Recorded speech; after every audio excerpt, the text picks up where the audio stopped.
Let's start by pouring some eggs out into our cast iron pan, which I've lightly greased with some olive oil so that nothing sticks. Okay, next we're gonna need some butter pieces and we're just gonna put those right in there. After that, we're gonna need some cheddar cheese and I'm just gonna grate that right onto our eggs and our butter. Here I have some cooked turkey bacon and I'm just gonna scatter that all on top of our eggs. For a little bit of freshness, I'm just gonna add some finely chopped green onions. And for a little bit of crunch, I'm just gonna add in some chopped bell peppers. And we're also going to need some finely chopped mushrooms. You can use whatever veggies you have in the fridge. I just got some zucchini here, so I'm just gonna add that in there as well. And we're also going to need some cherry tomatoes, which I've just cut into thin little slices. And we're just gonna top this off with some freshly shredded mozzarella cheese. And we're going to be baking this for 10 to 20 minutes, depending on how you like your eggs. And that smells amazing. All right, there we go. Perfect. Nice. So good.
Nothing but an expired, exit from my life.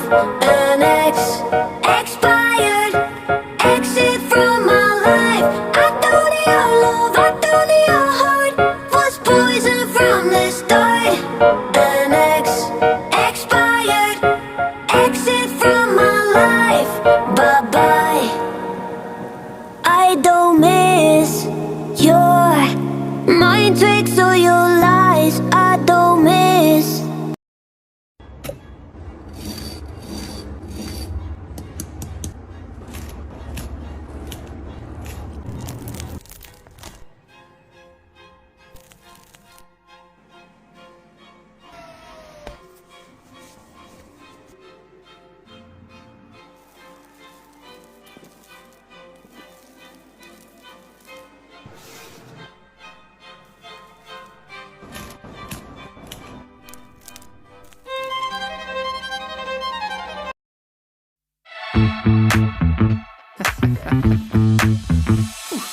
We keep seeing the eyeballs glued to us on the sidewalk, but that look could kill.